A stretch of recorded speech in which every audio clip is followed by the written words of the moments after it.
I know that the new Commission President had a very good meeting with the British Prime Minister in London last week. They got on extremely well. The atmosphere was very positive. This is the right approach.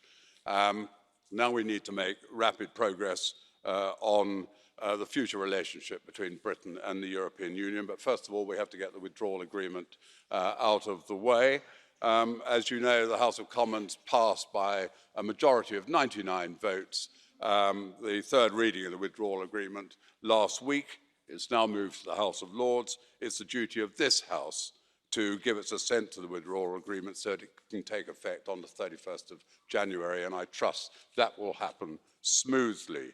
Of course, control of our own borders was a key factor in the vote to leave the European Union. I say to Mrs. Hübner, we should bear that in mind. On the subject of citizens' rights, this is an area where both the British government and the EU have been more or less in agreement from the start. I like the first paragraph of the resolution, believes that part 2 of the withdrawal agreement is fair and balanced. The resolution, quite frankly, should stop there.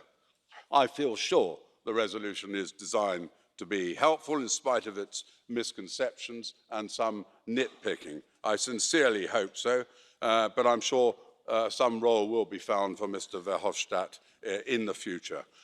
Historically, of course, no country equals the United Kingdom in terms of protecting the rights, freedoms and liberties of the individual. Mr President, may I say the resolution focuses disproportionately on the future status of EU citizens in the EU, but pays scant attention to British citizens in the remaining 27 countries of the European Union. One paragraph out of 22. The UK is in an advanced stage of preparation, but hardly any of the remaining member states have published plans as to how the system will work for British citizens resident in their countries. Just as the British authorities will look after those within their jurisdiction, I very much hope in future, in the absence of British MEPs, this Parliament, along with national parliaments, will be rigorous in ensuring that British citizens in the EU countries are properly treated. Thank you. Grazie. Per il gruppo della GUE, Presidente Schirdewan, prego, 2 minuti e 30. Ja, vielen Dank, Herr Präsident. Wir